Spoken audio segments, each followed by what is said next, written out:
안녕하세요. 절대값TV의 명품 PD 한PD입니다. 자, 오늘 이 시간은 청약시장 그들만의 리그로 가고 있다. 전월세 금지법에 대해서 한번 이야기해 보겠습니다. 자, 제가 최근에 이제 GTX에 관해서 얘기를 많이 했어요. 자, 앞으로도 GTX 얘기는 많이 할 거예요. 자, GTX는 수도권의 핵심적인 인프라예요. 자, 앞으로 서울 수도권의 모든 것을 변화시킬 핵심 테마예요. 핵심 그것에 대해서 계속 이야기를 해야 되는데 갑자기 그 전월세 금지법이라는 것을 시행을 한다고 하길래 아무래도 이것의 후폭풍이 클 것 같다. 자, 그렇게 생각해서 제가 좀 정리를 해봤습니다. 일단 내용을 보시죠.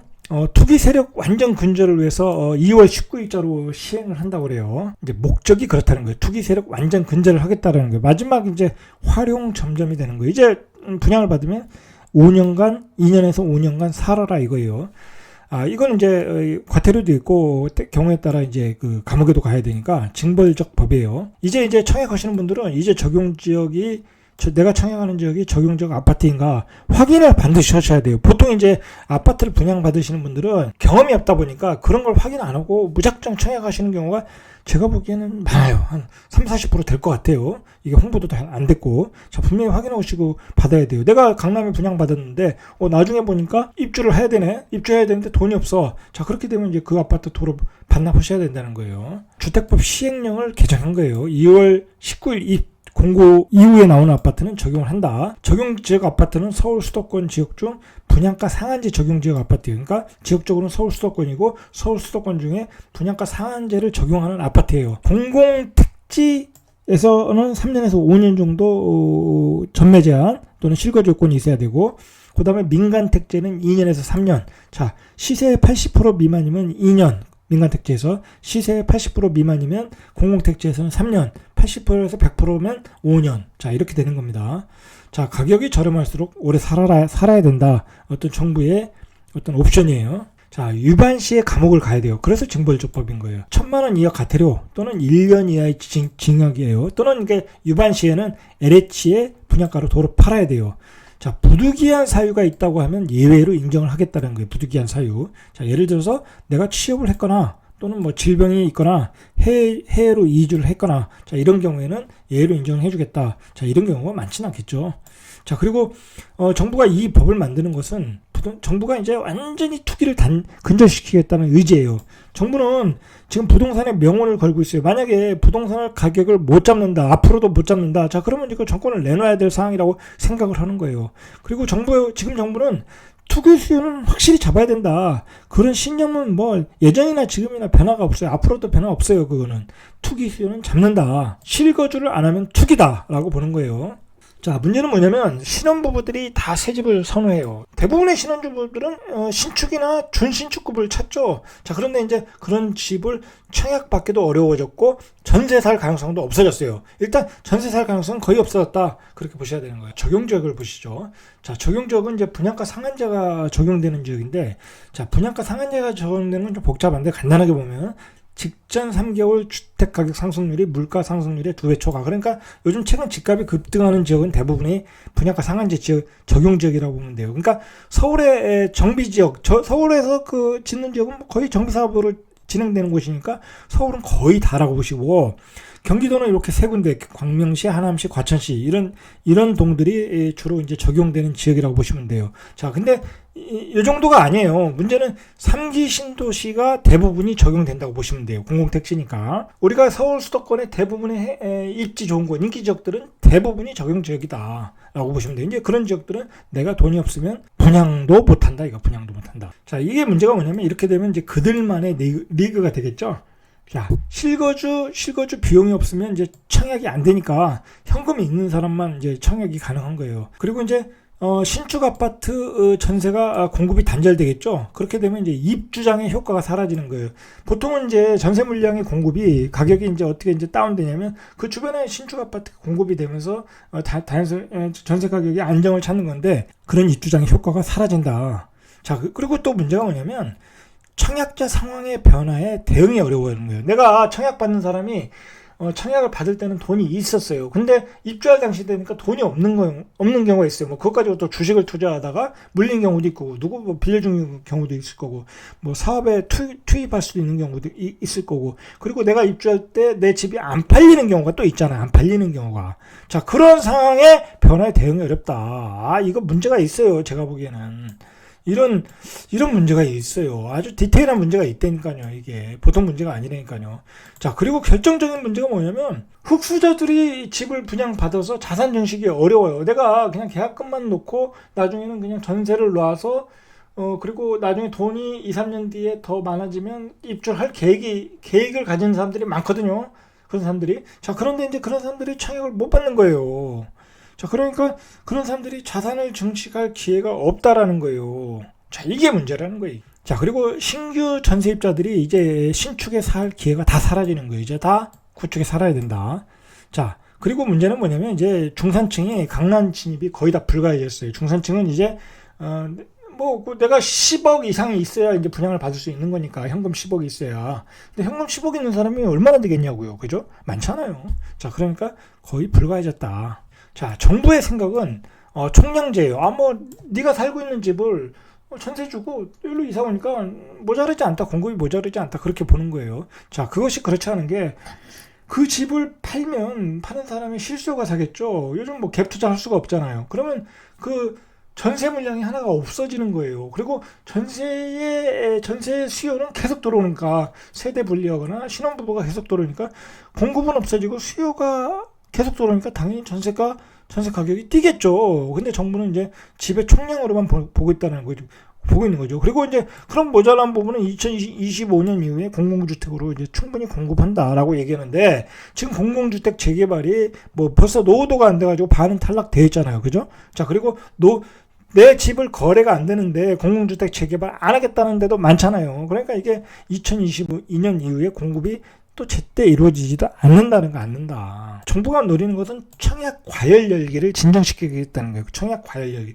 너무 청약 시장이 뜨거우니까 그 열기가 구축 시장으로 오잖아요. 청약에서 떨어진 사람이 구축으로 오는 거야. 그러면 집값이 또 계속 올라가는 악순환을 겪고 있으니까 청약을 단절시키겠다는 거예요. 그러니까 돈 없는 사람은 청약하지 말고 정부가 주는 공공주택에서 살란 얘기예요. 그 얘기. 기다렸다 공공주택에 살아라, 그 얘기예요. 자, 정부는 세대 분리로 늘어나는 수요를 예상 못했고, 자, 결정적으로 이러한 것은 사회초년생 신혼부부에게는 절대적으로 불리한 법이에요. 정부가 이 자꾸 결정적인 패착을 했는데, 임대사업자 등록제로 인해서 그 매매 물량을 다 급감시켰죠. 그 다음에 전월세 임대차 보호 3법으로 인해서 전세 물량 또 다 급감시켰죠. 그리고 전월세 금지법으로 인해서 미래의 전세 물량, 매매 물량을 다 단절시킨 거예요. 급감시킨 거예요. 자, 결국은 시장 경제 생태계가 망가지고 있다, 그렇게 보셔야 돼요. 전세 물량이 급감하고 있고 매매 물량이 급감하고 있다. 미래의 물량까지. 자, 그러면 어떻게 되겠어요, 시장이? 뻔한 거예요, 이건 뻔한 거.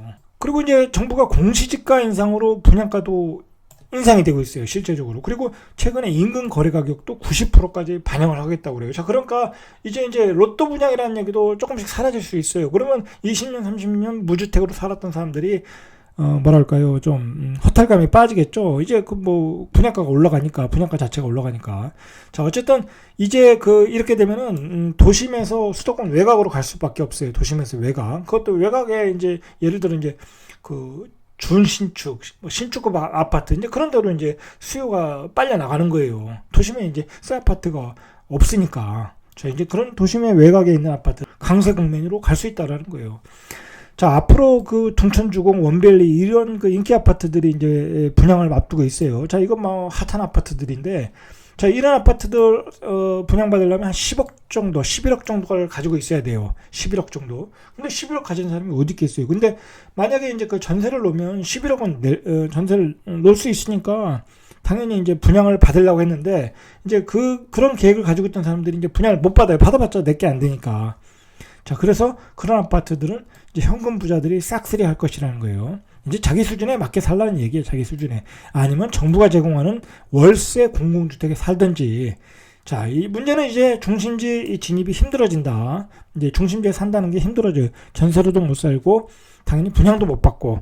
자, 그리고 보유세까지 또 늘어나고 있어요. 자, 이제 어려워졌다는 거예요. 자, 그러니까 어떻게 됐어요? 그 수요가 외곽으로 다 퍼져나갈 수밖에 없어요. 최근에 지금까지 그 24번의 규제가 나왔는데 하도 많은 규제와 복잡한 규제가 나와서 저도 생각이 안 나요. 저도 생각이 안 난다. 자, 근데 결국은 그 규제를 다 피해 다니고 있어요. 문제는 정부가 규제를 내면 그 집을 소유한 사람, 그리고 투자하는 사람들이 다 피해 나가고 있다. 자, 증여로 나가고 있고, 시장 물량은 감소하고 있고, 그 다음에, 그래서 이제 매매 가격이 올라가고 있고, 투자하는 사람들은 또 규제를 피해서 그 풍선 효과로 또 외곽으로 가고 있고, 자, 이렇게 가고 있다라는 거예요. 이게 현실이라는 거예요. 이게 현실. 자, 정부가 주택 시장을 참 유연하게 대처를 못 하는데, 예를 들어서 우리 지금 코스피 시장도 3천이 넘고, 우리의 그 제조업이 경쟁력이 있다는 게 코스피 지수라든지 여러 가지 코로나 방역을 거치면서 이렇게 입증되고 있잖아요. 수출도 잘 되고. 그 경제 쪽에서는 그렇게 유연하게 잘 대처를 하는 편이에요. 그래도 몇 가지 법들이 문제가 있지만.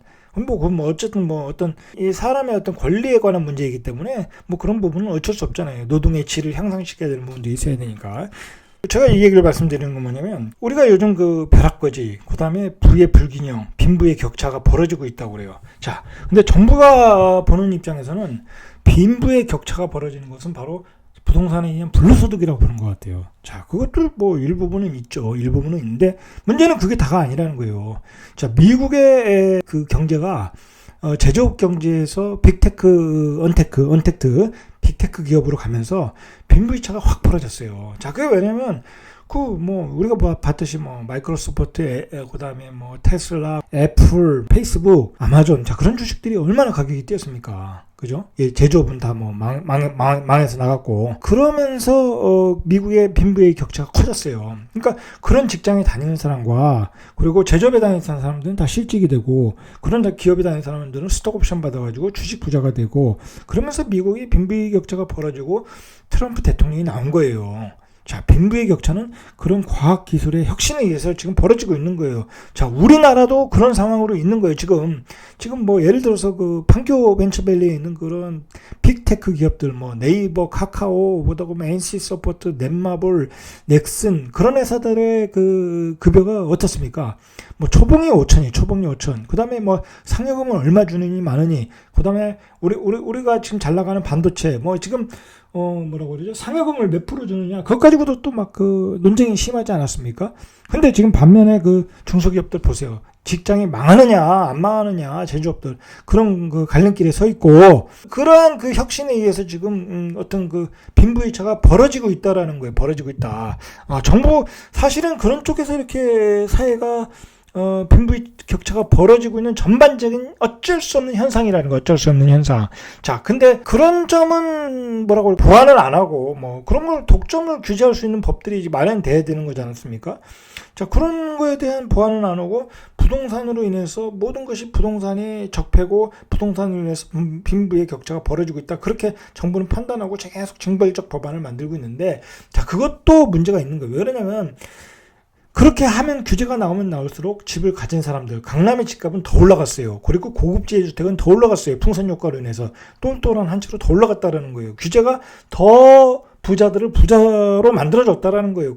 계속 증여를 하고 있잖아요. 팔지는 않고 있잖아요. 보유세를 강화하면 그걸 임차인한테 다 전가하고 있잖아요. 1,000만 원짜리 월세로 다 전가를 시키고 있는 거예요. 자, 그러니까 그러한 부동산에서의 규제는 더욱 빈부의 격차를 벌리고 있는 거예요. 그리고 그 집을 못 사는 사람들은 공공주택, 서민주택으로 떨어지고 있는 거예요. 자, 현실은 그렇다라는 거예요. 현실은 그렇다. 이 빈부의 격차, 부의 불균형은 시대가 지금 경제 전반적으로 보는 산업구조의 변화로 인해서 일어나는 전반적인 현상인데, 그걸 부동산 한쪽으로 몰아갔는데 부동산 한쪽으로만 몰아갈 수가 없다라는 거예요. 그러니까 전반적으로 그런 것을 보완해 나가야 된다는 거예요. 보완해 나가야 된다. 부동산은 더 유연하게 나가야 되는 거고, 과학기술의 혁신으로 인한 빈부의 격차는 그런 쪽에서 세금을 보완해서 어떤 불균형을 바로 나가야 된다는 거예요. 부동산만 때려잡아가지고는 부의 불균형은 더욱 벌어진다. 벼락거지는 더 많이 나올 수 있다. 자, 그렇게 보셔야 돼요. 절대값TV의 명품 PD, 한 PD였습니다.